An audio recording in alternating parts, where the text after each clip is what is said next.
পৃথিবীতে অনেক মানুষ ছিল যারা শুধু আল্লাহকে মানত, রাসূল সাল্লাল্লাহু আলাইহি ওয়াসাল্লামকে তারা মানতে চাইতো না। উদাহরণস্বরূপ এরকম প্রথম জাতি হচ্ছে মদিনার ইহুদিরা।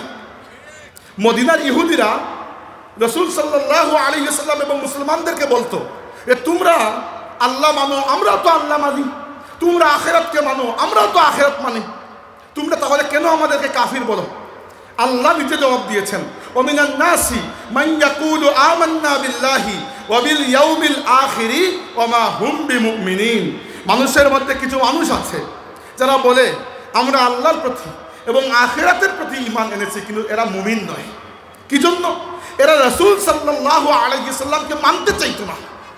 কারণ কি? রাসূলকে মানলেই রাসূলের সাথে শরীয়ত চলে আসে। রাসূলকে মানলে রাসূলের অনুসরণ করতে হয়। রাসূলকে মানলে রাসূলকে এমনভাবে মানতে হয়। আল্লাহ বলেছেন, ফালা ওয়া রাব্বিকা লা ইউমিনুনা হাত্তা ইউহাক্কিমুকা ফিমা শাজারা বাইনাহুম সুম্মা লা ইয়াজিদু ফি আনফুসিহিম হারাজাম মিম্মা কাদাইতা ওয়া ইউসাল্লিমু তাসলিমা। আল্লাহ বলেছেন, হে আমার রাসূল, আপনার রবের কসম, কোনো ব্যক্তি মুমিন হতে পারবে না যতক্ষণ না তারা তাদের প্রত্যেকটা কাজের জন্য প্রত্যেকটা জায়গায় আপনাকে হাকিম মেনে না নেবে। 2 নম্বর, আপনি যে সিদ্ধান্ত নেবেন সেই সিদ্ধান্ত ব্যাপারে মনের মধ্যে কোনো খচখচ মেহসুস করতে পারবে না, মন থেকে মেনে নিতে হবে। ওই ইউসাল্লিমু তাসলিমা। আর আপনি যে সিদ্ধান্ত নেবেন সেটা খুশি হয় স্বতঃস্ফূর্তভাবে মেনে নিতে হবে।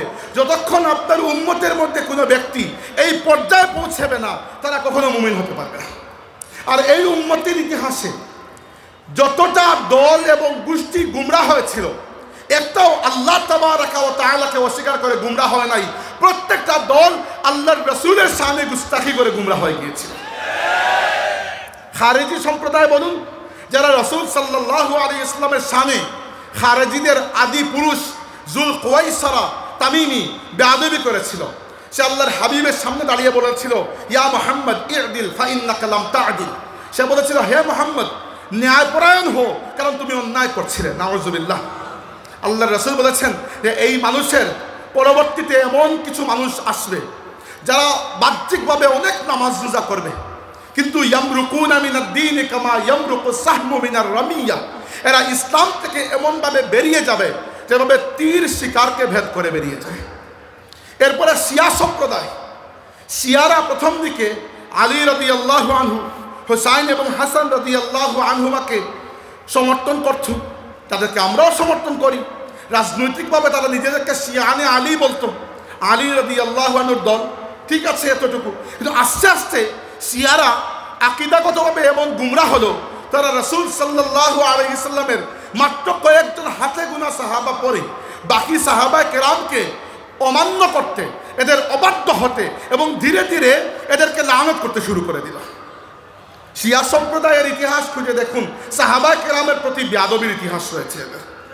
এরপরে ইসলামের ইতিহাসে আজ পর্যন্ত যে বাতিল ফিরকার ব্যাপারে পুরো মুসলিম উম্মার ঐক্যমত যে এরা কাফির হয়ে গেছে, সেই কাদিয়ানীরাও কখনো আল্লাহ তাবারাকা ওয়া তাআলাকে অস্বীকার করে নাই। এরা আল্লাহর রাসূলকে অস্বীকার করে নাই, রাসূলুল্লাহর একটা সিফতকে অস্বীকার করেছে।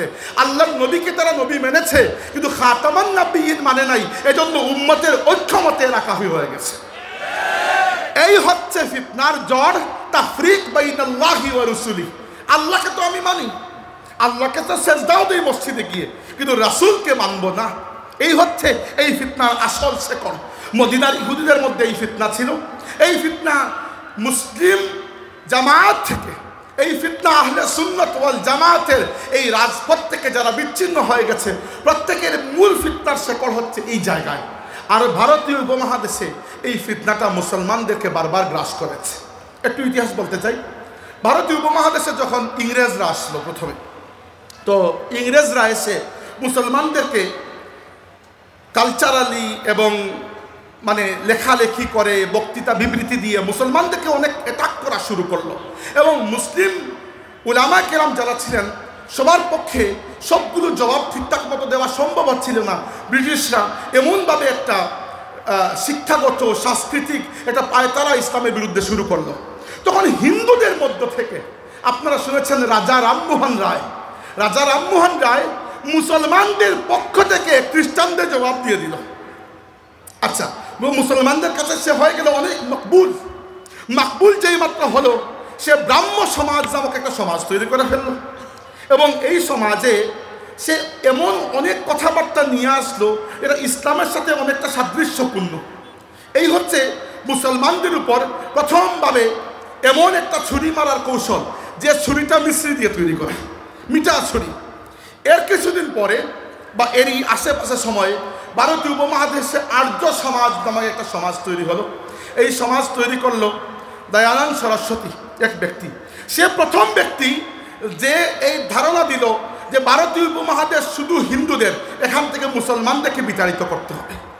এরপরে আরেক ব্যক্তি আসলো, তার নাম হচ্ছে, আপনারা সবাই চিনেন, বঙ্কিমচন্দ্র চট্টোপাধ্যায়। ওই ব্যক্তি এসে প্রথমে হিন্দুত্ববাদের ধারণা দিল, যেটা বর্তমানে ভারতীয় উপমহাদেশের মধ্যে, বিশেষ করে ভারতবর্ষে বা ইন্ডিয়ায় বিজেপির এবং আরএসএসের মূল রাজনৈতিক আদর্শ হিন্দুত্ববাদ।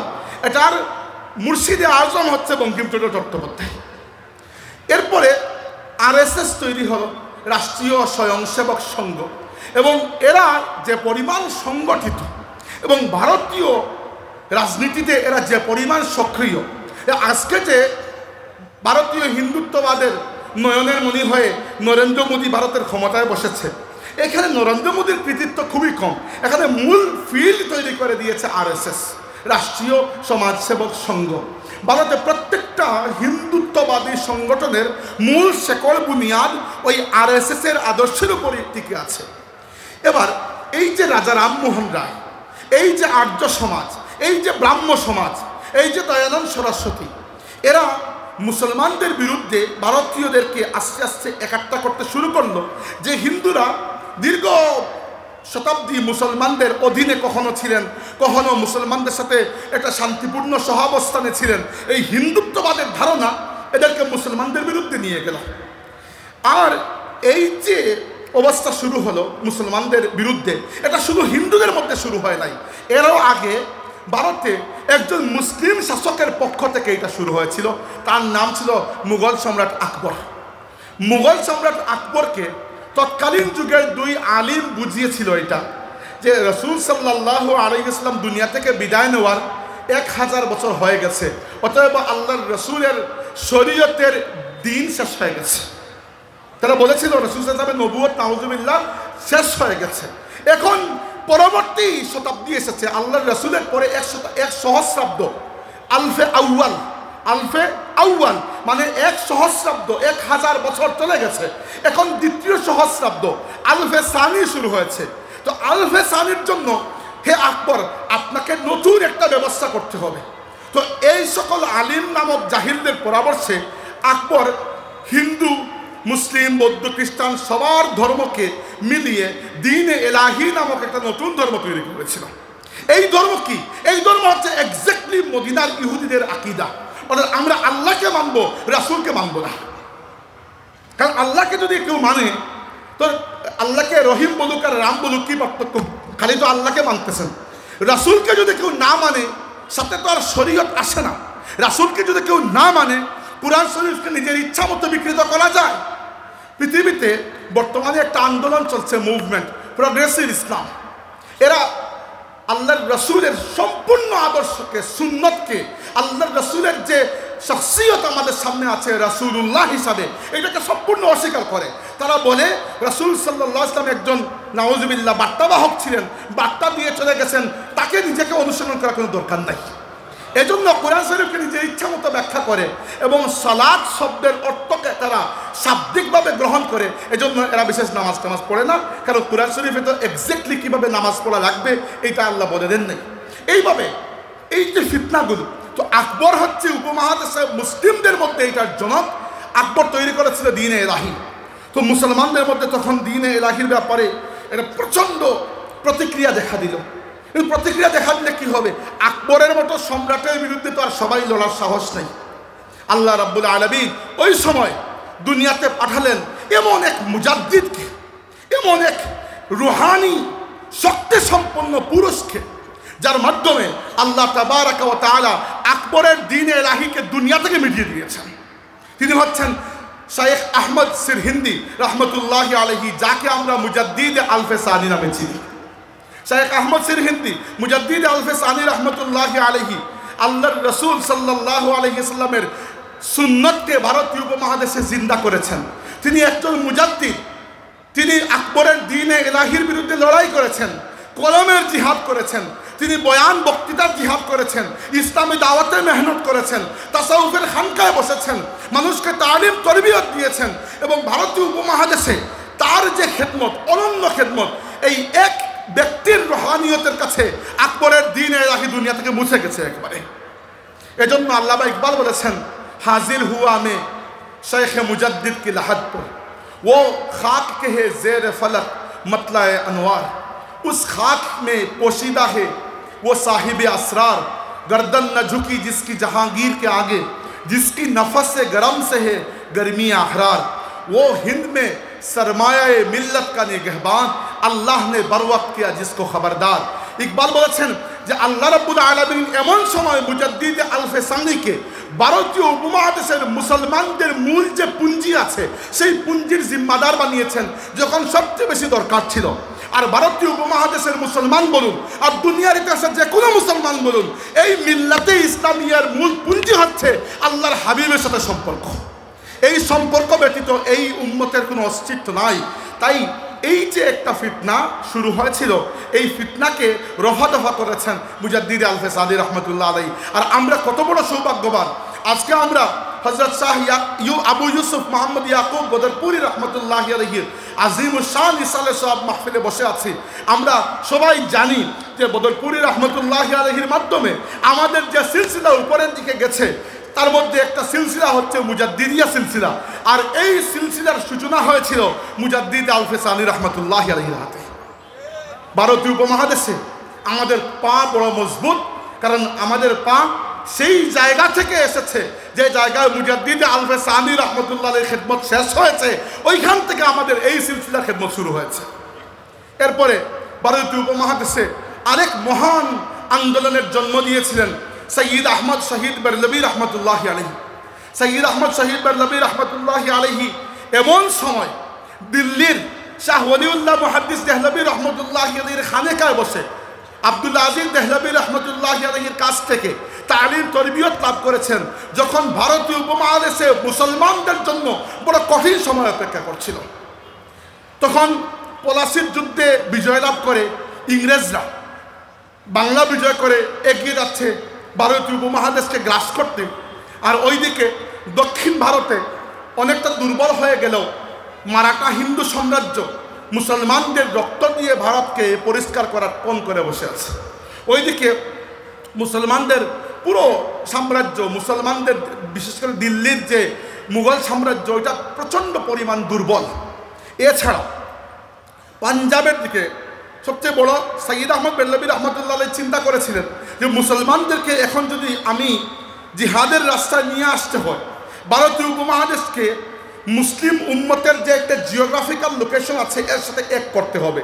তিনি চিন্তা করেছিলেন মরক্কো থেকে শুরু হয়ে আরব বিশ্ব হয়ে, ইরান হয়ে, আফগানিস্তান হয়ে, বর্তমান পাকিস্তানের উত্তর দিক পর্যন্ত পুরো মুসলিম এরিয়া। এরপরে এসেছে পাঞ্জাব এরিয়া, যেখানে শিখ সম্প্রদায়ের মানুষ বেশি। তাই তিনি এই জায়গাকে তার শেকড় বানাতে চেয়েছেন যে এই জায়গা থেকে যদি আমি বিজয় করে নেই, এখানে আমি আমার দুর্গ বানিয়ে এখান থেকে আমি ইংরেজদের প্রতিরোধ করব, ইংরেজদেরকে মোকাবেলা করব। তাই তিনি পুরো ভারতীয় উপমহাদেশ চষে বেরিয়েছেন। এবং আশ্চর্যের বিষয়, আমি আগে জানতাম না, সৈয়দ আহমদ বেরলভী রহমতুল্লাহ আলাইহি 1821 সালে হজে যাওয়ার আগে 1820 সালে কলকাতায় এসেছেন এবং 10,000 বাঙালি উলামা সৈয়দ আহমদ বেরলভীর হাতে বায়াত দিয়েছেন। তখন মানে আজকে যদি এসে কেউ বলেন আমরা সৈয়দ আহমদ বেরলভী রহমতুল্লাহ আলাইহিকে মানি না, কিংবা কেউ যদি সৈয়দ আহমদ বেরলভী রহমতুল্লাহ আলাইহিকে অন্য কোনো ট্যাগ দিয়ে সরাতে চান, এই বাংলার জমিনে আসাম বলেন, উড়িষ্যা বলেন, পশ্চিমবঙ্গ বলেন, বর্তমান বাংলাদেশ বলেন, এই বৃহত্তর এরিয়ায় কোনো একটা ইসলামী আন্দোলন পাওয়া যাবে না যার মধ্যে সৈয়দ আহমদ বেরলভী রহমতুল্লাহ আলাইহির আসর ছিল না। প্রত্যেকেই সৈয়দ আহমদ বেরলভী রহমতুল্লাহ আলাইহির কাছে ইহসান মন্দ হতে হবে। আল্লাহর বান্দা সারা ভারতবর্ষ চষে বেরিয়েছেন, উত্তর ভারত থেকে গিয়েছেন দক্ষিণে, ওইখান থেকে বর্তমান পাকিস্তানের এরিয়া পুরোটা ঘুরে, বর্তমান আফগানিস্তান ঘুরে তিনি এসে নওশের হয়ে পেশোয়ার পর্যন্ত পৌঁছেছেন। পুরো ভারতবর্ষ ঘুরে ঘুরে মুজাহিদ মুরিদিন মুহিব্বিন তৈরি করেছেন, তালিম তরবিয়ত দিয়েছেন। তার হাতে গড়ে উঠেছেন কারামতুল্লাহ জৌনপুরি, তার হাতে গড়ে উঠেছেন নূর মোহাম্মদ নিজামপুরি, তার হাতে গড়ে উঠেছেন সৈয়দ মীর নিসার আলী তিতুমির, তিনি বাসের কেল্লা গড়ে তুলেছিলেন ইংরেজদের বিরুদ্ধে।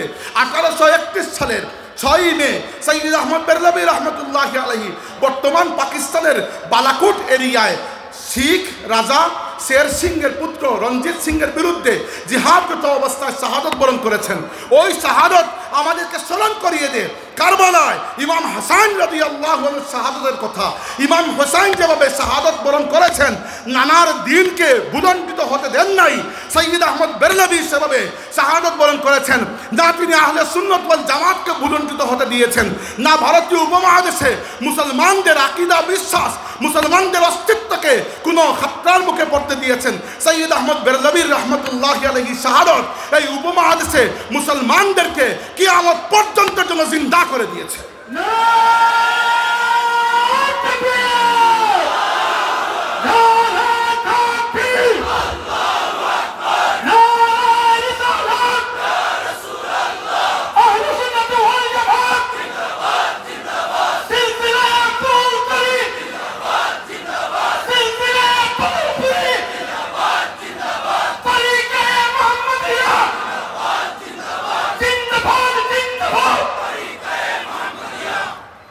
আমি মুসলিম লেখকদেরকে বাদ দিচ্ছি, যারা অমুসলিম লেখক সৈয়দ আহমদ বেরলভীর ব্যাপারে রিসার্চ করেছেন, বারবারা ম্যাটক্লিফ একজনের নাম খুবই পরিচিত, তারপরে আইরা লিপিডাস, এরা খুবই বিখ্যাত মানুষ, একাডেমিক, ওয়েস্টার্ন একাডেমিক যারা সৈয়দ আহমদ বেরলভীর উপরে রিসার্চ করেছেন, তারা বলেছেন যে সৈয়দ আহমদ বেরলভীর পরবর্তী তরিকায়ে মুহাম্মদিয়া এই ভারতীয় উপমহাদেশের বিশেষ করে বাংলা, বিহার, উড়িষ্যা অঞ্চলে যে খেদমত আঞ্জাম দিয়েছে, অন্য কোনো ইসলামী আন্দোলন এই জায়গায় এরকম খেদমত আঞ্জাম দিতে পারে নাই।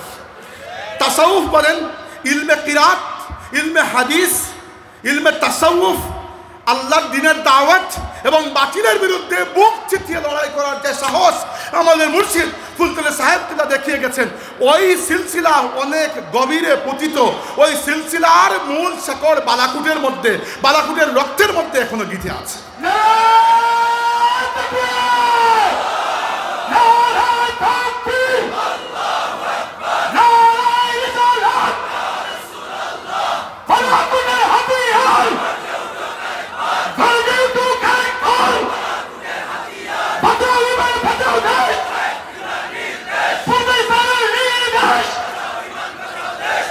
ইতিহাস বলা শেষ করলাম, এখন আসি বর্তমানে, বক্তব্য অর্ধেক শেষ। এখন বর্তমানে ওই যে ফিতনার কথা আমি বলছিলাম, তাফরিক বাইনাল্লাহি ওয়া রাসূলিহি, আল্লাহ এবং আল্লাহর রাসূলদের মধ্যে পার্থক্য করা, যে আল্লাহকে আমি মানি, আল্লাহকে তো আমি অস্বীকার করছি না, কিন্তু রাসূলকে মানলে যেহেতু রাসূলকে অনুসরণও করতে হবে। রাসূলকে মানলে শুধু এটা মানতে পারবেন না যে তার নাম ছিল মোহাম্মদ, বাবার নাম আব্দুল্লাহ, দাদার নাম আব্দুল মুত্তালিব, এই ইনফরমেশন থাকাই যথেষ্ট নয়। আপনি রাসূলকে আল্লাহর রাসূল মানতে হবে, অনুসরণ করতে হবে। অতএব এই ফিতনা নাম পরিবর্তন করে আমাদের বাংলাদেশি মুসলিম সমাজের মধ্যে এখনো বহাল তবিয়তে অক্ষত আছে, আমরা জানি না।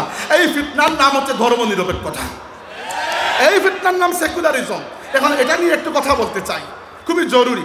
আমাদের মধ্যে এই ব্যাপারে সচেতনতা একটু কম থাকতে পারে, কিন্তু মনে রাখবেন পৃথিবীতে আল্লাহ রাব্বুল আলামিনের বিরুদ্ধে অনেকবার অনেক রকমের বিদ্রোহ হয়েছে। কখনো লাত, মানাত, উজ্জা, হুবলকে সাজিয়ে ওদেরকে আল্লাহর সমকক্ষ বানিয়ে দেওয়া হয়েছে, নাউজুবিল্লাহ। কখনো আবার কুফর করা হয়েছে, আল্লাহ রাব্বুল আলামিনের পুরো অস্তিত্বকেই অস্বীকার করা হয়েছে। এইভাবে আল্লাহর সাথে কুফরি দুনিয়াতে করা হয়েছে, ইতিহাস খুঁজতে পাবেন। আবার বর্তমান যুগে আল্লাহর বিরুদ্ধে সবচেয়ে বড় বিদ্রোহের নাম হচ্ছে এই সেকুলারিজম। কিভাবে? কারণ এই সেকুলারিজমের মূল মন্ত্রই হচ্ছে ওই আকবরের দ্বীনে এলাহির মন্ত্র। তারা বলে যে ধর্ম হচ্ছে ব্যক্তিগত বিষয়, আর মানুষের যে সামাজিক জীবন, যেখানে মানুষ সমাজে একে অন্যের সাথে মিশে, কুশল বিনিময় করে, লেনদেন করে, ব্যবসা বাণিজ্য করে, যেখানে রাষ্ট্র গঠন হয়, যেখানে অর্থ ব্যবস্থা থাকে, যেখানে আইন প্রণয়ন হয়, যেখানে বিচার হয়, যেখানে শিক্ষা ব্যবস্থা থাকে, যেখানে নিরাপত্তা থাকে, সেখানে নাকি ধর্মের কোনো স্থান নাই। এটা হচ্ছে এই যুগের সবচেয়ে বড় কুফরি। এটা মদিনার ইহুদিদের মধ্যেও ছিল যে আল্লাহকে মানি কিন্তু হে মোহাম্মদ তোমাকে আমরা মানবো না। এটা আকবরের মধ্যেও ছিল যে আল্লাহকে আমরা মানি, রাসূলুল্লাহকে মানবো না। আজকের যুগে এসে এই ফিতনা সেকুলারিজমের নাম ধারণ করে আমাদের এই রাষ্ট্রের রন্ধে রন্ধে প্রবেশ করে গেছে। এটা আমরা অনেক সময় টের পাই না। তাই আমাদেরকে এই ব্যাপারে খুব সতর্ক হতে হবে, সেকুলারিজম সম্পর্কে জানতে হবে। আমাদের বাংলাদেশের ইতিহাস নিয়ে যদি আমরা একটু ঘাটাঘাটি করি, দেখবেন বাংলাদেশের পুরো ইতিহাসকে দুইটা চোখ দিয়ে দেখা হয়। একটা আপনি আর আমি দেখি, একটা হচ্ছে ওই সেকুলার পাড়ার বাম পাড়ার নাস্তিকরা দেখে। তারা এভাবে দেখে যে পাকিস্তান তৈরি হয়েছিল ইসলামের নামে, যেহেতু পাকিস্তান একটা ইসলামী রাষ্ট্র ছিল তাই সেকুলার আদর্শের উপর রাষ্ট্র তৈরি করার জন্য বাংলাদেশকে স্বাধীন করা হয়েছে। অথচ এর থেকে মিথ্যা আর কোনো কিছু হতেই পারে না। আপনি ইতিহাস খুঁজে দেখেন এই উপমহাদেশে, এবং তারা এটাও বলে যে উপমহাদেশের বিশেষ করে বাংলাদেশি এর আগে বাঙালি মুসলমানদের মধ্যে নাকি সেকুলারিজমের ধর্ম নিরপেক্ষতার চেতনা এমনভাবে ডেভেলপ হয়েছিল যে এজন্য নাকি আমরা বাংলাদেশকে পাকিস্তান থেকে আলাদা করে নিয়ে এসেছি। আসল ইতিহাসটা হচ্ছে এইভাবে যে পাকিস্তান গঠন হওয়ার আগেও, অনেক বছর বছর আগেও উপমহাদেশের বিশেষ করে বাঙালি মুসলমানদের মধ্যে এইরকম একটা শক্তিশালী ইসলামী চেতনা ছিল যে এই উপমহাদেশে তরিকায়ে মুহাম্মদিয়ার আন্দোলন হয়েছে, এই উপমহাদেশে তিতুমিরের বাঁশের কেল্লা গঠিত হয়েছে। এই বাঙালি ছিলেন এরা, বাঙালি মুসলমানদের মধ্যে এদেরকে পাওয়া যায়। এরপরে আপনি পাবেন হাজী শরীয়তুল্লাহর ফরাইজি আন্দোলন। তারপরে 1906 সালে ঢাকায় বাঙালি মুসলিম নেতারা মুসলিম লীগ গঠন করেছিলেন। 1947 সালে যখন পাকিস্তান গঠন হয়েছিল সবচেয়ে বেশি অবদান ছিল বাঙালি মুসলিম নেতাদের। এরপরে যখন দেখা গেল যে পাকিস্তান সেই রকম কোনো ইসলামী রাষ্ট্র হতে পারছে না, যে ইসলামী রাষ্ট্রের স্বপ্ন আমাদের নেতারা দেখেছিলেন, যে ইসলামী রাষ্ট্র আল্লাহর রসুল এবং সাহাবা কেরামের আদর্শে পরিচালিত হওয়ার কথা ছিল, পাকিস্তান সেই রকম রাষ্ট্র হতে পারে নাই, একটা বৈষম্যমূলক জুলুমবাজ রাষ্ট্র হয়ে গেছে। তখন বাংলাদেশের মানুষেরা পাকিস্তানের বিরুদ্ধে যুদ্ধ করে বাংলাদেশকে আলাদা করেছেন। তাই বাংলাদেশকে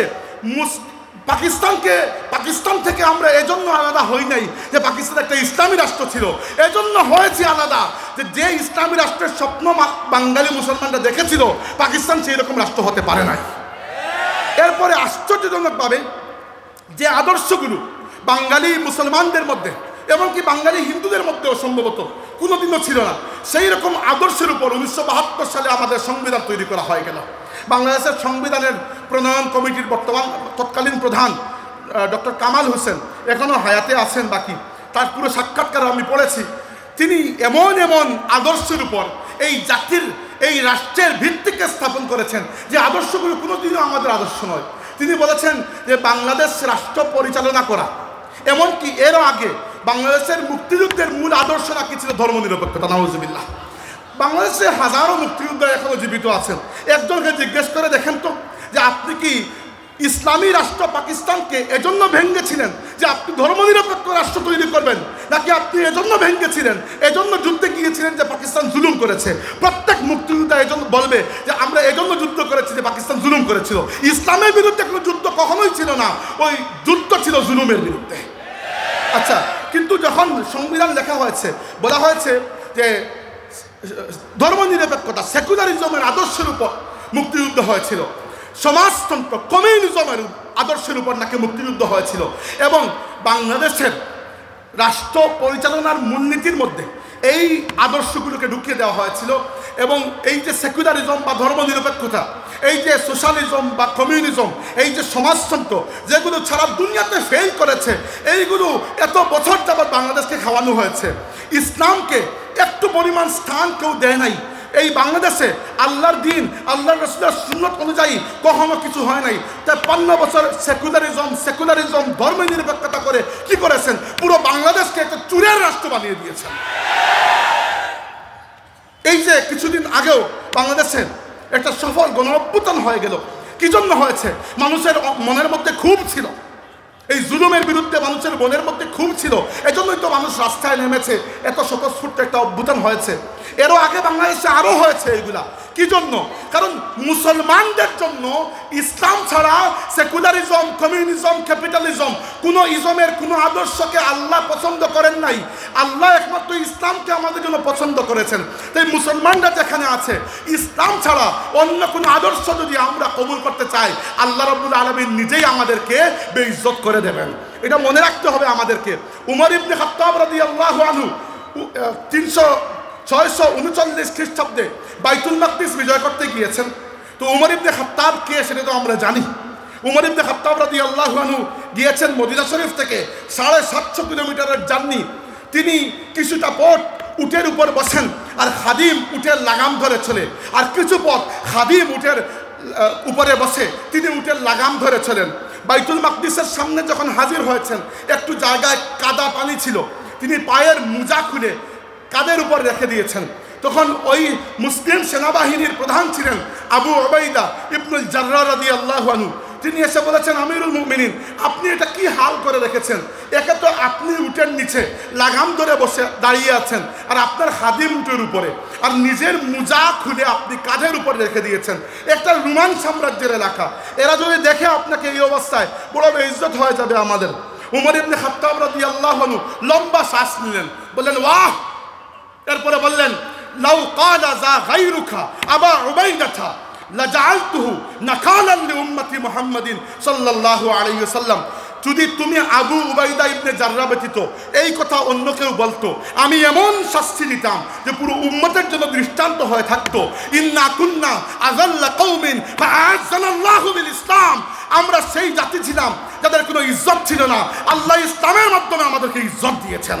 বা মাহমা নাতলুবুল ইজ্জাতা বিগাইরি মা আ'আযানাল্লাহু বিহি আযাল্লানাল্লাহ। অতএব যে ব্যক্তি ইসলাম ছাড়া অন্য কোনো আদর্শের মধ্যে শান্তি খুঁজতে চায়, মর্যাদা খুঁজতে চায়, আল্লাহ নিজে তাকে বেইজ্জত করে দেবেন। আজকে বাংলাদেশ এইরকম একটা অবস্থায় এসে পৌঁছেছে যে দেশে আইন শৃঙ্খলা কোনো বালাই নাই। মানুষ অনবরত একে অন্যের সম্পদ গ্রাস করছে, কেউ কারো জীবন হরণ করছে। বাংলাদেশে এক জালিম গিয়েছে, এখন অবস্থা এরকম, মানুষ আশঙ্কা করছে ভবিষ্যতে যদি আরেক জালিম চলে আসছে। কী জন্য হয়েছে? কারণ আমরা শুধুমাত্র কুরসি চেঞ্জ করি, সিস্টেমকে কখনো চেঞ্জ করা হয় নাই। যে রাষ্ট্রে আল্লাহর দিন, আল্লাহর রাসূলের সুন্নাত ছাড়া অন্য কোনো আদর্শ থাকবে, এই রাষ্ট্রে কখনো শান্তি আসবে না। আল্লাহ রাব্বুল আলামিন আমাদেরকে ইসলামের মাধ্যমে ইজ্জত দিয়েছেন, ইসলাম ছাড়া অন্য কোনো আদর্শের মধ্যে আমাদের ইজ্জত নাই। আর এইটা আমাদেরকে বুঝিয়ে গেছেন সৈয়দ আহমদ বেরলভী, এইটা আমাদেরকে বুঝিয়ে গেছেন আল্লামা ফুলতলি সাহেব কিবলা রাহমাতুল্লাহ।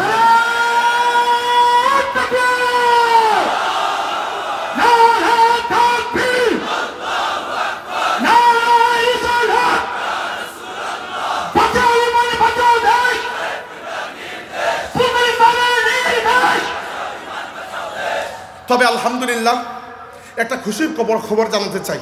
আমি প্রায় সময় লিখি, আপনারা অনেকে হয়তো লেখা দেখেছেন, পরোয়ানা পত্রিকায় বেশ কয়েকবার লিখেছি যে আমরা যে বসে বসে এই ইসলাম চাই বলি, আমরা বললে তো আর কেউ ইসলাম এনে দেবে না, আমাদেরকে কাজ করতে হবে। এবং কাজের বিভিন্ন স্টেপ আমি বিস্তারিত লিখেছি অনেকবার, যেহেতু আমার চিন্তা চেতনাই এটা নিয়ে। তো লেখার সময় বারবার একটা জিনিস আমি উল্লেখ করেছি যে মুসলিম তরুণ শিক্ষিত এবং চিন্তাশীল মানুষের জন্য একটা বুদ্ধিভিত্তিক প্ল্যাটফর্ম থাকা দরকার, যে বুদ্ধিভিত্তিক অরাজনৈতিক প্ল্যাটফর্ম থেকে আমরা কিন্তু কাজ করতে পারবো। এইরকম একটা প্ল্যাটফর্ম আমাদের আছে, এর নাম হচ্ছে বালাকোট চেতনা উজ্জীবন পরিষদ। এবং বালাকোট চেতনা উজ্জীবন পরিষদের পক্ষ থেকে আমরা সংবিধান সংস্কারের জন্য ডক্টর মোহাম্মদ ইউনূসের সরকার যে বাংলাদেশ সংবিধান সংস্কার কমিশন গঠন করেছিলেন, ওই কমিশনের মধ্যে আমরা 19টা প্রস্তাব এবং ওই প্রস্তাবসমূহের পেছনে প্রস্তাবের প্রেক্ষাপট উল্লেখ করে তাদের কাছে আমরা লিখে পাঠিয়েছি। এর উপর ঢাকায় মৌলানা আহমদ হাসান চৌধুরী সাহেবের আমন্ত্রণে আহ্বানে একটা সেমিনারও হয়েছে, ওই সেমিনারে সেটা প্রেজেন্টও করা হয়েছে। এবং এর পরে ওই কমিশন মাননীয় প্রধান উপদেষ্টার কাছে যে রিপোর্ট পেশ করেছে, সেই রিপোর্টে আমরা সেকুলারিজমকে আমাদের আদর্শের জায়গা থেকে সেকুলারিজমকে বাদ দেওয়া এবং ইসলামকে রাষ্ট্রধর্ম যেখানে আছে সেখানে রাষ্ট্রধর্ম রাখা এছাড়াও ইসলামকে যাবতীয় নৈতিক আদর্শের মানদণ্ড হিসাবে কবুল করা, আল্লাহর সার্বভৌমত্বকে কবুল করার যে দাবিগুলো জানিয়েছিলাম, এর মধ্যে বেশ কয়েকটি দাবি তারা হুবহু রেখে দিয়েছে এবং তারা যুক্তি যেগুলো দিয়েছে সেগুলো হুবহু ওই যুক্তি যেগুলো আমরা তাদেরকে দিয়েছিলাম। এটা আমাদের সাফল্য, এজন্য বড়াই করছি না, তাহদিসে নিয়ামতের জন্য বলছি। এইরকম বুদ্ধিবৃত্তির প্ল্যাটফর্ম থাকলে এরকম কাজ করতে সুবিধা হয়, একেবারে রাষ্ট্রের সর্বোচ্চ পর্যায়ে আপনার কথাগুলো পৌঁছানো যায়। সম্মানিত হাজিরিন, এবার আসি যে এটা না বলার কোনো উপায় নাই যে এই অবস্থায় তো এই উম্মত বড় মুসিবতের মধ্যে আছে। পুরো উম্মত, আল্লাহ রসুলের পুরো উম্মত বড় কষ্টের মধ্যে আছে। আমরা পৃথিবীর দিকে দেখে এই উম্মতকে মার খেতে দেখি, কি করবো আসলে? মনে রাখেন, ইমাম মালিক রহমতুল্লাহি আলাইহি বলেছেন, লা ইসলিহু আখিরু হাযিহিল উম্মতি ইল্লা মা সালাহা বিহি আউয়ালুহা। এই উম্মতের শেষ অংশের ইসলাহ সেইভাবেই হবে যেভাবে প্রথম অংশের হয়েছিল। এই উম্মতের প্রথম অংশ হচ্ছেন সাহাবায়ে কেরাম। অতএব কিছু করতে হলে সাহাবায়ে কেরামের আদর্শকে লালন করেই করতে হবে। এই ব্যাপারে কিন্তু কোনো কম্প্রোমাইজ নাই, এটা আকীদার প্রশ্ন। আমরা আহলে সুন্নাত ওয়াল জামাত, আর জামাত দ্বারা উদ্দেশ্য হচ্ছে সাহাবায়ে কেরামের জামাত।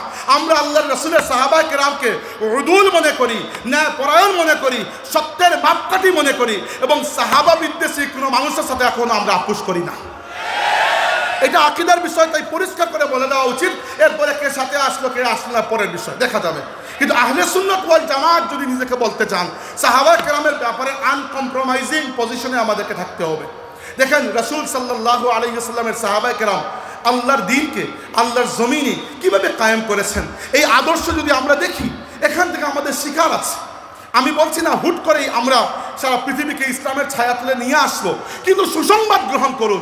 যে নবীর নামে আপনি কালিমা পড়ে মুসলমান হয়েছেন, সেই নবী সাল্লাল্লাহু আলাইহি ওয়াসাল্লাম সুসংবাদ দিয়েছেন, বলেছেন, লা ইয়াবকা আলা যাহরিল আরদি বাইতু মাদারিন ওয়ালা ওয়াবারিন ইল্লা আদখালাহুল্লাহু কালিমাতাল ইসলাম বিইজ্জি আজিজিন ওয়া যিল্লি জলিলিন। অর্থ হচ্ছে, আল্লাহ তাবারাকা ওয়া তাআলা এই পৃথিবীর প্রত্যেকটা ঘরে ঘরে ইসলামকে পৌঁছে দেবেন। এই পৃথিবীর প্রত্যেকটা ঘরে ঘরে এখনো ইসলাম পৌঁছে নাই, এইটা পৌঁছানোর দায়িত্ব আমাদের। এবং এই ক্ষেত্রে সেই আদর্শকেই গ্রহণ করতে হবে যে আদর্শকে রাসূল সাল্লাল্লাহু আলাইহি ওয়াসাল্লাম এবং সাহাবায়ে কেরাম গ্রহণ করেছেন। এর আগে আমাদের মাথাকে পরিষ্কার করতে হবে। আমি কিছু কথা যতক্ষণ বক্তৃতা দিলাম, এর মধ্যে মূল যে পয়েন্টগুলো আবার বলতে চাই। প্রথমে, আমরা আল্লাহ এবং রাসূলের মধ্যে কোনো এই মর্মে কোনো ফারাক করি না যে আল্লাহর কথা মানবো, রাসূলের কথা মানবো না। না, যে ব্যক্তি এরকম কোনো ফারাক করে, পার্থক্য করে, সে সরাসরি কাফির হয়ে যাবে।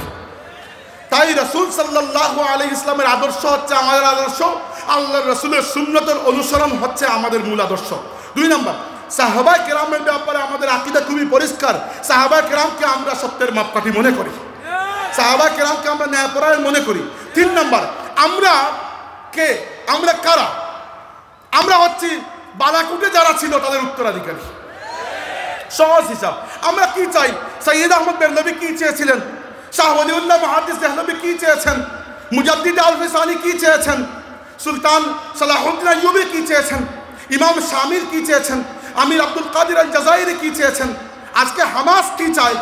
শহীদ ইয়াহিয়া সিনওয়ার কি চেয়ে শহীদ হয়েছেন? শহীদ ইসমাইল হানিয়া কি চেয়ে শহীদ হয়েছেন? শহীদ মোহাম্মদ বহির কি চেয়ে শহীদ হয়েছেন? ইমাম ফুলতুলি সাহেব কিবলা কিসের দাওয়াত দিয়ে গেছেন? তারা যা চেয়েছেন আমরা সেটাই চাই।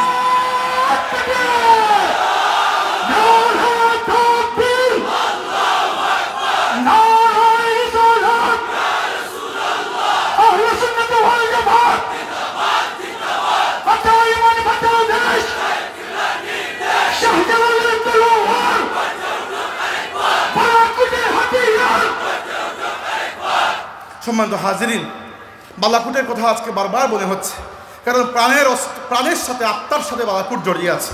বালাকুট ছাড়া এই উপমহাদেশে কোনো ইসলামী আন্দোলন নাই। বালাকুটের বাইরে ইসলামী আন্দোলন খুঁজেই পাবেন না। ইসলামের আন্দোলন যা কিছু আছে সবই বালাকুটের নামেই চলছে। আল্লাহ পাক কবুল করেছেন আমাদেরকে এই সিলসিলা, আলহামদুলিল্লাহ। সম্মানিত হাজিরিন, সাহাবায়ে কেরামের জীবনের দিকে যদি আমরা দেখি, আমরা দেখতে পারবো আল্লাহর দ্বীনের খেদমতে তারা তিন ধাপের পদক্ষেপ গ্রহণ করেছেন। একটার নাম হচ্ছে দাওয়াত, মানুষকে আল্লাহর দ্বীনের দাওয়াত দেওয়া। 2 নম্বর হচ্ছে ইরদাদ, অর্থাৎ আল্লাহর দ্বীনকে আল্লাহর জমিনে বিজয় করার জন্য নিজেদেরকে শক্ত করা, শক্তি সঞ্চয় করা, নিজেদেরকে মজবুত করা। আর 3 নম্বর আল্লাহর রাসূলের জীবনের একটা বড় অংশ যে কাজে কেটেছে সেটা হচ্ছে জিহাদ ফি সাবিলিল্লাহ। এই পথ ছাড়া অন্য কোনো পথে এই উম্মতের বিশেষ কোনো মুক্তি আসবে না। মনে রাখেন, আজকে এই ফিলিস্তিনের কথাই ধরেন, আপনারা অনেকেই মনে করতে পারেন যে হামাসের চাইতে ইসরায়েল কত শক্তিশালী, ইসরায়েলের পেছনে ইসরায়েলের বাপ আমেরিকা আছে, হামাস কোন সাহসে হামলা করতে গেল? হামাস এজন্য হামলা করেছে কারণ এর আগে সৌদি আরবের সাথে 2 বছর ধরে ইসরায়েলের নেগোসিয়েশন চলছিল যে সৌদি আরব ইসরায়েলকে স্বীকৃতি দিয়ে দিবে রাষ্ট্র হিসাবে। এখন দেখেন, বাংলাদেশ যদি বাই চান্স, আল্লাহ মাফ করুক, যদি ইসরায়েলকে স্বীকৃতি দিয়েও দেয়, তেমন কিছু যায় আসে না। বাংলাদেশের তো সেরকম দুনিয়ার রাজনীতিতে এমন কোনো পজিশন নাই, কিন্তু মুসলিম বিশ্বে সৌদি আরবের তো একটা পজিশন আছে না? সৌদি আরব যদি ফিলিস্তিনকে বাদ দিয়ে ইসরায়েলকে একটা রাষ্ট্র হিসাবে স্বীকৃতি দিয়ে দেয়, তাহলে পরবর্তীতে মুসলমানদেরকে আবার ফিলিস্তিনের এই মাসলায় একত্রিত করাটা বড় কঠিন হয়ে যাবে। হামাসের এই যে 7ই নভেম্বর 2024 সালের যে তাদের যে অবস্থা, 2023 সালের 7ই নভেম্বর তাদের যে তুফানে আকসা নামক যে অভিযান তারা করেছিল, এই একটি অভিযান, হ্যাঁ আমি জানি এর পরবর্তীতে প্রায় 47,000 মুসলমান শহীদ হয়ে গেছেন, ঠিক আছে, কিন্তু হামাসের এই একটি অভিযান সৌদি আরবের এই তলে তলে যে মুনাফিকি তারা করেছিল, এই মুনাফিকিকে এমনভাবে বন্ধ করে দিয়েছে যে এখন সৌদি আরব ওই ইহুদিদের সাথে, মোহাম্মদ বিন সালমান এই ইহুদিদের সাথে আতাত করতে গেলে 10 বার চিন্তা করবে। ফিলিস্তিনের এই পুরো প্রশ্নকে হামাস জিন্দা রেখেছে। আপনি বলবেন যে হামাসদের জিন্দা রেখে কি হলো? হামাস নিজেই শাহাদত বরণ করছে। আচ্ছা, শাহাদত বরণ তো হুসাইন রাদিয়াল্লাহু আনহু করেছেন। আমাকে বলুন, ইয়াজিদ বিজয়ী হয়েছে না হুসাইন? আপনি বলবেন হুসাইন, কিন্তু শহীদ তো হয়েছেন হুসাইন, কিন্তু কোটি কোটি মুসলমানের হৃদয়ের মধ্যে হুসাইন জেগে আছেন, ইয়াজিদ মরে গেছে। একইভাবে আজকে দুনিয়াতে এত এত শক্তিশালী মুসলিম রাষ্ট্র, বসে বসে কোনো কাজ নাই, কেউ মুনাফিকি করছে, কেউ বসে তামাশা দেখছে, কেউ কুফারকে সহযোগিতা করে যাচ্ছে, কিন্তু আপনার হৃদয়ের মধ্যে আপনি হামাসের প্রতি যে মহব্বত লালন করেন, ফিলিস্তিনের গাজার মুসলমানদের প্রতি যে মহব্বত লালন করেন, আপনার হৃদয়কে জয় করার মাধ্যমে হামাস অলরেডি যুদ্ধে বিজয় হয়ে গেছে। মুসলমানদের কাছে শাহাদত কোনো পরাজয় নয়। হাজির, উহুদের যুদ্ধে যখন রাসূল সাল্লাল্লাহু আলাইহি ওয়াসাল্লাম সাহাবায়ে কেরামকে 50 জন সাহাবীকে জাবালে রুমা পাহাড়ের উপর উঠিয়ে দিয়েছিলেন এবং বলেছিলেন যে আমরা যদি পরাজিত হই, এমনকি শাহাদত বরণ করি, তবুও তোমরা আমার আদেশ ছাড়া নামবে না। তো যখন মুসলমানরা প্রথম ধাক্কায় বিজয়ী হয়ে গেলেন, তখন ওই 50 জনের মধ্যে 40 জন সাহাবী নেমে আসলেন। নেমে আসার পরে ওই সুযোগকে কাজে লাগিয়ে তৎকালীন মক্কার কাফিরদের দলভুক্ত ছিলেন খালিদ ইবনে ওয়ালিদ রাদিয়াল্লাহু আনহু, তিনি পেছন দিক থেকে হামলা করে মুসলমানদের বড় ক্ষতি করেছেন। 70 জন সাহাবা শহীদ হয়েছেন, এর মধ্যে হামজা রাদিয়াল্লাহু আনহু ছিলেন। তখন রাসূল সাল্লাল্লাহু আলাইহি ওয়াসাল্লামকে আক্রমণ করার জন্য কাফিরদের একটা আলাদা ছোট প্লাটুন উহুদের পাহাড়ের দিকে এগিয়ে যাচ্ছে, আর মাত্র 9 জন সাহাবা আল্লাহর রাসূলের সাথে, রাসূল সাল্লাল্লাহু আলাইহি ওয়াসাল্লাম ওই 9 জন সাহাবাকে নিয়ে উহুদ পাহাড়ের উপরে উঠে গেলেন। সামনে মাত্র 2 জন মুহাজির সাহাবী, মক্কার 2 জন সাহাবী, আবু উবাইদা তালহা ইবনে উবাইদিল্লাহ এবং সাদ ইবনে আবি ওয়াক্কাস রাদিয়াল্লাহু আনহুমা, আর এর আগে 7 জন মদিনার আনসারী সাহাবী। আপনি মুসলিম শরীফ খুলে দেখবেন, লেখা আছে ওই সময় আল্লাহর রাসূলের সাথে 9 জন সাহাবী ছিলেন। 2 জনের নাম আমরা জানি, ওই 2 জন হচ্ছেন তালহা ইবনে উবাইদিল্লাহ এবং সাদ ইবনে আবি ওয়াক্কাস। কিন্তু সামনে যে 7 জন মাদানী আনসারী সাহাবী ছিলেন, এদের নাম আমরা জানি না। এদের বীরত্ব গাথা এখনও আমাদেরকে অনুপ্রেরণা দেয়। এক একজন সাহাবী আল্লাহর রাসূলকে রক্ষা করার জন্য সামনে ঢাল হয়ে দাঁড়িয়েছেন, কুফার তীর মেরেছে, এক একজনের বুকে যতটুকু জায়গা বাকি আছে ততটুকু তীর নিজের বুকে নিয়েছেন, কিন্তু আল্লাহর রাসূলের পা মুবারকের মধ্যে এটা কাটাও বিদ্ধ হতে দেন নাই। এক এক করে 7 জন সাহাবা শহীদ হয়েছেন। এরপরে এসে তারা আল্লাহর হাবিবকে আক্রমণ করেছে। ইসলামের ইতিহাসে ওই 7 জনের নাম হয়তো আমরা অনেকেই জানি না, কিন্তু সাহাবায়ে কেরামের এই টান জিহাদের ময়দানে, এই লিল্লাহিয়ত তাদেরকে কিয়ামতের ময়দানে আল্লাহর সামনে সম্মানী করে রেখেছেন ইনশাআল্লাহ। এই হচ্ছে আমাদের আদর্শ।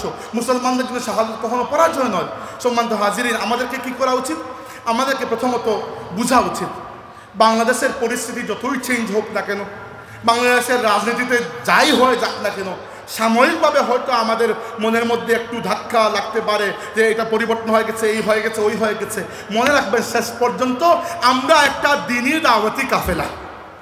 আমরা মূলত আমাদের কাজ কি? ফুলতলি সাহেব আমাদেরকে কি জন্য রেখে গিয়েছেন? মূল কাজটা হচ্ছে আল্লাহর দ্বীনের খেদমত করা। এইটা মূল কাজ। মূল কাজ থেকে যেন বিচ্ছিন্ন না হই। That's the first. আমরা প্রায় সময় দেখা যায় দেশের রাজনৈতিক পরিস্থিতি পরিবর্তন হলে, হয়তো ভবিষ্যতে আবারও হবে, দেখা যায় এইগুলো আমাদেরকে এত এফেক্ট করেছে, আমরা আমাদের নিজেদের কাজ কাম বাদ দিয়ে বসে থাকি। আমি মনে করি না আমাদেরকে কাজ কাম বাদ দিয়ে বসা উচিত। আমরা শাহজালাল রহমতুল্লাহি আলাইহির ওই তরবারির জিম্মাদার, যে তরবারি দিয়ে শাহজালাল রহমতুল্লাহি আলাইহি গৌরগোবিন্দের হাত থেকে তরফ তথা ওই রাজ্যকে রক্ষা করেছিলেন, যে রাজ্যের নাম আজকে সিলেট হিসাবে আমরা গর্ব করি। আমরা যদি সামান্য পরিস্থিতি পরিবর্তন হয় আর এ যায় ও আসে, যাক, এরা হচ্ছে দুনিয়ার, এদের সব মাফাদ হচ্ছে দুনিয়ার, কিন্তু আমরা মূলত ইসলামী দাওয়াতি কাফেলা। এই যে সিলসিলা, এটা ইসলামী দাওয়াতের জন্য রাখা হয়েছে। আমরা যেখানে থাকবো বাঁচবো এজন্য যেন আমাদের মাধ্যমে আল্লাহর দ্বীন বেঁচে থাকে, মরবো এজন্য যেন আমাদের মৃত্যুতে আল্লাহর দ্বীনের ফায়দা হয়। 2 নম্বর, আমরা নিজেদেরকে দুর্বল মনে করবে না। তাহলে আমি সভাপতি বলেছেন এবং তার কথায় আমি একমত যে নিজেদেরকে আমরা দুর্বল মনে করবো না। আমরা আসলে দুর্বল নই। দেখেন, দুর্বল মনে করবো না এটা তো ঠিক আছে। আমার কথা হচ্ছে আরেকটু এগিয়ে যাই। আমরা শক্তি সঞ্চয় করি। আমরা বুঝতে পারছি না আজকের যুগের শক্তির উৎস কোন জায়গায়। দেখেন, একটা ভালো একাডেমিক প্ল্যাটফর্ম আমাদের ছিল বালাকুট চেতনা উজ্জীবন পরিষদ। এই জন্য দেশের এই গুলাতি পরিস্থিতির মধ্যেও আমরা রাষ্ট্রের সর্বোচ্চ জায়গায় একটা ভালো খেদমত আঞ্জাম দিতে পেরেছি, আলহামদুলিল্লাহ। এইরকম যদি আমাদের প্ল্যাটফর্মগুলো গড়ে ওঠে, এইগুলা কাজে লাগবে। এটা হচ্ছে ইয়াদাদ, শক্তি সঞ্চয় করা। দ্বিতীয়ত হচ্ছে আমাদের প্রত্যেকের কাছে সোশ্যাল মিডিয়া আছে। এই মিডিয়া আমাদের একটা তাকত। এখান থেকে আমরা নেগেটিভ বিল্ড আপ করতে পারি ইসলামের পক্ষে, আল্লাহর দ্বীনের পক্ষে, সুন্নিয়তের পক্ষে। তৃতীয়ত হচ্ছে ফুলতুলি সাহেব রহমতুল্লাহি আলাইহি শত শত মসজিদ মাদ্রাসা খানেকা তৈরি করে গিয়েছেন। এই মসজিদ মাদ্রাসার এবং খানেকাগুলা, এগুলো আল্লাহর দ্বীনের এক একটা দুর্গ হিসাবে কাজ করে। এগুলো থেকে মানুষ তৈরি হয়। এই মানুষগুলো যেখানে যায় সেখানে ইসলামের নূর ছড়িয়ে দেয়। এটা আমাদের শক্তি। তাই এই ভূমি এত সহজে পরিবর্তন হবে না। এই ভূমির রন্ধ্রে রন্ধ্রে সেকুলারিজম, কমিউনিজম, ক্যাপিটালিজম, এই ইজম ওই ইজম, বিভিন্ন বিবাদকে ঢুকিয়ে দেওয়া হয়েছে। কিন্তু আমরা মনে রাখতে হবে যে আমরা আল্লাহর হাবিবের অনুসরণে যদি কাজ করি, একসময় ইনশাআল্লাহ এই বাংলাদেশের অবস্থা পরিবর্তন হবে। ফুলতলি সাহেব রহমতুল্লাহি আলাইহি যখন সূচনা করেছেন, তখন তো পরিস্থিতি এতটুকু ভালোও ছিল না। আমরা এর থেকে পরিস্থিতি এখন ভালো পাচ্ছি। আপনাদের মনে আছে গত বছর 2-1 আগে সম্ভবত ফুলতলিতে ইসলামে সব মাহফিলে বড় সাহেব বলেছিলেন যে যারা মানুষের বাচ্চাকে বানরের বাচ্চা বানাতে চায়, অচিরেই তাদের লেজ খসে পড়বে এবং তারা পার্শ্ববর্তী জঙ্গলে আশ্রয় নেবে, বলেছিলেন না? আপনি একবার চিন্তা করে দেখুন, এই পরিস্থিতি যে এত দ্রুত পরিবর্তন হবে। যারা আমাদের সন্তানদেরকে বানরের সন্তান বানাতে চেয়েছিল, যারা আমাদের শিক্ষা ব্যবস্থার মধ্যে ডারউইনের মতবাদকে ইন্ট্রোডিউস করতে চেয়েছিল, যারা আমাদের শিক্ষা ব্যবস্থাকে নষ্ট করে সেখানে সমকামিতা এবং ট্রান্সজেন্ডারিজমের ফিতনাকে প্রবেশ করাতে চেয়েছিল, আজকে বাংলাদেশে তারা একটা ঘৃণিত নামে পরিণত হয়েছে। কি জন্য? কারণ হচ্ছে আল্লাহর দ্বীনের সাথে দুশ্মনীকে কেউ টিকে থাকতে পারে না। এটা আমাদের বুঝতে হবে। এই বাংলাদেশে আমরা আন্ডার কনফিডেন্ট হলে চলবে না। আমরা সেই জাতি যাদেরকে আল্লাহ ইসলামের মাধ্যমে ইজ্জত দিয়েছেন। আমরা দুনিয়াতে টিকে আছি ইসলামের জন্য। আমি বারবার এক গান গেয়ে যাচ্ছি, কিন্তু আপনার বিরক্ত হতে পারে, কিন্তু আমার আপনাদের কাছে এই মেসেজটা আজকে যে আমরা মূলত কোনো রাজনৈতিক, অর্থনৈতিক, সামাজিক সংগঠন নই। আমরা একটা দ্বীনী কাফেলা। বাংলাদেশের রাজনৈতিক পরিস্থিতি যেভাবেই হোক না কেন, বাংলাদেশ থাকুক না থাকুক, ইসলাম তো থাকবে। আর ইসলাম থাকলে আমরাও আছি, আলহামদুলিল্লাহ। এইটাই হচ্ছে আমাদের মূল মন্ত্র। নিজেকে দুর্বল ভাবার কোনো কারণ নেই। দিনের দাওয়াত দিয়ে যান, মাদ্রাসার খেদমত করে যান, এইগুলো আমাদেরকে শক্তি যোগায়। আর তরুণদের প্রতি বিশেষ করে আমার অনুরোধ হচ্ছে, এই আধুনিকতার নামে যে ফিতনাগুলো আমাদের দেশে কিছুদিন পরে পরে ইন্ট্রোডিউস করার একটা পায়তারা হয়, এগুলোকে বোঝার চেষ্টা করুন। নয়তো এই ফিতনাগুলা আমাদের পূর্ববর্তী যারা আছেন, গাড়ি পাকা মুরব্বীরা, সেই ফিতনার যুগ পান নাই যেটা আমরা পাবো। তারা হয়তো সম্রাট আকবরের গল্প শুনেছেন।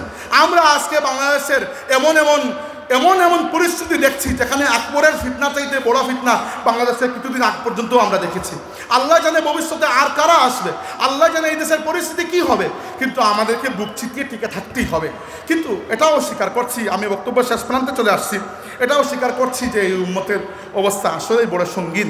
আর এই সঙ্গীন অবস্থায় আমরা আল্লাহর কাছে দোয়া করি, আল্লাহ তাবারক ওয়া তাআলা যেন এই উম্মতকে আবার সেই শৌর্যবীর্য দান করেন। আল্লাহ তাবারক ওয়া তাআলা যেন এই উম্মতকে আবার সাহাবা কেরামের পদ্ধতিতে ফিরিয়ে দেন। বারবার আজকে শুধু আল্লাহর রসুলের সাহাবা কেরামের কথা মনে হচ্ছে আমার, যে আল্লাহর রসুলের সাল্লাল্লাহু আলাইহি ওয়াসাল্লামের সাহাবা কেরাম আল্লাহর দিনের জন্য যেতে আগে এবং কুরবানি দিয়ে গেছেন। এর অর্ধেকের যদি আমরা দিয়ে যেতে পারি, আমাদের জীবন সার্থক হয়ে যাবে। উহুদের যুদ্ধের পরে রসুল সাল্লাল্লাহু আলাইহি ওয়াসাল্লামের পরে, উহুদের যুদ্ধের পরে আল্লাহ রসুলের উপরে যে কষ্টটা এসেছিল, এই কষ্টের কোনো উদাহরণ আমরা খুঁজে পাই না দুনিয়ার ইতিহাসে। আল্লাহ রসুল সাল্লাল্লাহু আলাইহি ওয়াসাল্লামের কাছ থেকে সাহাবায়ে কেরামকে দাওয়াত দিয়ে নিয়ে কাফিররা আর রাজিয়া নামক কূপের কাছে প্রায় 7 থেকে 8 জন সাহাবীকে বিশ্বাসঘাতকতা করে শহীদ করেছিল, এবং বীর মাউনা কূপের কাছে প্রায় 70 জনের মতো সাহাবাকে শহীদ করেছিল। ওই অবস্থায়ও আল্লাহর রসুল ভেঙে পড়েন নাই, ইসলামের দাওয়াত ভেঙে পড়েন না। আজকে কি জন্য ইসলামের দাওয়াত ভেঙে পড়বে? সম্মানিত হাজিরিন, মনে রাখবেন, এই উম্মতের অবস্থা যতই খারাপ হোক, যতই নাজুক হোক না কেন, এই উম্মতের অবস্থা ফিরবে। বাংলাদেশেও এই উম্মতের অবস্থা ফিরবে, এবং দুনিয়ার বুকেও এই উম্মত, আল্লাহ রসুল বলেছেন, ইন্নাল্লাহা জাওয়ালিয়াল আরদ ফারাআইতু মাসারিকাহা ওয়া মাগারিবাহা ওয়া ইন্না উম্মতি সায়াবলুগু মুলকুহা মা জুইয়ালি মিনহা। আল্লাহর হাবিব বলেছেন, আল্লাহ আমাকে দুনিয়ার পূর্ব থেকে পশ্চিম পর্যন্ত দেখিয়েছেন, এবং মনে রাখো আমার উম্মতের বাদশাহী এক সময় দুনিয়ার পূর্ব থেকে পশ্চিম পর্যন্ত পৌঁছে যাবে। একদিন ফিলিস্তিন বিজয় হবে, আমরা গিয়ে বাইতুল মাকদিসে আল্লাহকে সেজদা করতে পারবো ইনশাআল্লাহ। একদিন বাংলাদেশের মাটিতে আল্লাহর দ্বীন কায়েম হবে ইনশাআল্লাহ। একদিন বাংলাদেশের মাটিতে আল্লাহর কালিমার পতাকা উঠবে ইনশাআল্লাহ। এর জন্য কাজ করতে হবে সেই পদ্ধতিতে, যে পদ্ধতিতে সাহাবায়ে কেরাম কাজ করেছেন। কোনো ব্যক্তির বানানো তন্ত্রমন্ত্র দিয়ে কাজ করলে লাভ হবে না। আর দুনিয়াতে মুসলমানদের এই অবস্থায়, এই করুণ অবস্থায় আমার বারবার আজকে মনে পড়ছে আল্লামা ইকবালের সেই কথাগুলো। তিনি রসুল সাল্লাল্লাহু আলাইহি ওয়াসাল্লামকে মুতাওয়াজ্জা করে বলেছিলেন, তিনি বলেছিলেন, বা খুদা দর পর্দা গোয়ম বাতো গোয়ম আশকার, ইয়া রসুল আল্লাহ ও পিনহা তু पैदाए मन मुसलमान आ फ़कीरे कज कुला है रमीदा सीनाए ऊ सो जिया है दिलश दालद चरा नालद नदानद निगाहे या रसूल अल्लाह निगाहे निगाहे या रसूल अल्लाह निगाहे। ইকবাল বলেছেন, ইয়া রসুল আল্লাহ, আল্লাহর সাথে তো গায়েবের পর্দার মধ্যে কথা বলি, আপনার সাথে সামনাসামনি কথা বলছি। ইয়া রাসূলুল্লাহ, আপনার উম্মতের অবস্থা বড় খারাপ আজকে। আমরাও ইকবালের ভাষায় বলি, ইয়া রাসূলুল্লাহ, ফিলিস্তিনের মুসলমানদের অবস্থা বড় খারাপ। ইয়া রাসূলুল্লাহ, ভারতীয় উপমহাদেশের মুসলমানরা তাদের বুকের হাড় ভেঙে গেছে, একেবারে দুর্বল হয়ে পড়ে আছে। কাশ্মীরের মুসলমানরা মজলুম হয়ে আছে। চায়নার উইগুর মুসলমানরা বড় নির্যাতিত। ইয়া রাসূলুল্লাহ, রোহিঙ্গা মুসলমানদের কান্নায় আসমান জমিন ভারী হয়ে যাচ্ছে। নিগাহে ইয়া রাসূলুল্লাহ, নিগাহে ইয়া রাসূলুল্লাহ, এই উম্মতের দিকে দয়ার নজর দিন। এই উম্মত দুনিয়াতে আপনার আদর্শকে লালন করে, আপনার আদর্শকে প্রচার এবং প্রতিষ্ঠার দায়িত্ব নিয়ে এসেছে। আজকে আপনি বদরের ময়দানে যেরকম বলেছিলেন, আল্লাহুম্মা ইন তুহলিক হাযিহিল আসাবাতিল ইয়াউম লান তু'বাদ ফিল আরদি আবাদা। আল্লাহ, এই যে 313 জন মানুষকে নিয়ে এসেছি, এরা আমার এতদিনের মেহনতের ফসল। আজকে যদি এরা ধ্বংস হয়ে যায়, দুনিয়াতে তোমাকে ডাকার মতো কেউ বাকি থাকবে না। আমরাও আজকে আল্লাহ রসুলকে খবর দিচ্ছি এটা, ইয়া রসুল আল্লাহ, এই দুনিয়াতে মুসলমানদের অবস্থা বড় সংকটাপন্ন। যদি আপনার নজরে করম আমাদের উপর না থাকে, এই দুনিয়াতে আপনার উম্মতের জন্য টিকে থাকা বড় মুশকিল হয়ে যাচ্ছে। আমরা আল্লাহর কাছে দোয়া চাই, আল্লাহ তাবারক ওয়া তাআলা যেন এই উম্মতের সেই শৌর্যবীর্যের দিনকে আবার ফিরিয়ে দেন। এবং বক্তব্য শেষ করার আগে সেই কথাও বলতে চাই যে আমাদের ভবিষ্যৎ কর্মপদ্ধতি নির্ধারিত হবে আল্লাহর রসুলের সাহাবায়ে কেরামের আদর্শে। আল্লাহর রসুলের সাহাবিদেরকে যারা কটূক্তি করে, রাসূলুল্লাহ সাল্লাল্লাহু আলাইহি ওয়াসাল্লাম সাহাবায়ে কেরামকে ছেড়ে যারা ইসলামকে কল্পনা করতে চায়, এদের সাথে আমাদের কোনো আপোষ হবে না। রাসূল সাল্লাল্লাহু আলাইহি ওয়াসাল্লামের জানবাজ সাহাবীদের অপরিসীম ত্যাগ এবং প্রতিজ্ঞার ফলে এই দুনিয়াতে আমরা ইসলাম পেয়েছি। আল্লাহর রসুলের সাহাবীরা ক্ষুধার জন্য কষ্ট করেছেন বলেই আমরা ইসলাম নিয়ে বড়াই করতে পারি। আল্লাহ রসুলের সাহাবায়ে কেরাম মরুভূমির উত্তপ্ত গরমে নিজের হাড্ডি গলিয়েছেন বলে, তারা ঘোড়ায় চড়ে উত্তাল সাগর পাড়ি দিয়েছেন বলে, তারা নিজেদের তাজা রক্ত দিয়ে কাফিরদের তরবারিকে রঙিন করেছেন বলে আজকে আমরা মুসলমান হতে পেরেছি। এজন্য আমরা এই মাহফিল থেকে খুব স্পষ্ট করে নিজের পরিচয় দিচ্ছি, আমরা কারা। আমরা হচ্ছে আল্লাহর রসুলের সাহাবায়ে কেরামের দলের মানুষ, আমরা হচ্ছে আহলে সুন্নাত ওয়াল জামাতের মানুষ, আমরা হচ্ছে শহীদানে বালাকুটের মানুষ, এদের উত্তরাধিকারী ফুলতলি কাফেলা, এই কাফেলার শেকড় অনেক মজবুত। শাহজালাল রহমতুল্লাহের এই তরবারির উত্তরসূরি আমরা, সৈয়দ আহমদ বেরলভী রহমতুল্লাহের বালাকোট সংগ্রামের উত্তরাধিকার আমরা হোসাইন রাদিয়াল্লাহু শাহাদাতকে বুকের মধ্যে অনুপ্রেরণা হিসাবে জায়গা দিয়েছি। আমরা সাহাবায়ে কেরামের পথ মত আদর্শ আকীদাকে গ্রহণ করি এবং আমাদের ভবিষ্যৎ কর্মপদ্ধতি যদি দেখতে চান আল্লাহর রাসূলের সাহাবায়ে কেরামের আদর্শের মধ্যে আমাদের আদর্শকে আপনারা খুঁজে পাবেন ইনশাআল্লাহ। আল্লাহ পাক আমাদেরকে এই পথের উপর থাকার তৌফিক দিন এবং যখন মৃত্যু আসবে আমাদেরকে যেন এই মজবুত ঈমানের উপর আল্লাহ দুনিয়া থেকে বিদায় দেন। আমরা বলি আমিন। আকুলু কাউলি হাযা ওয়া আস্তাগফিরুল্লাহ লি ওয়া লাকুম ওয়া লিসাইরিল মুসলিমিন ফাস্তাগফিরুহু ইন্নাহু তাআলা হুয়াল গফুরুর রহিম।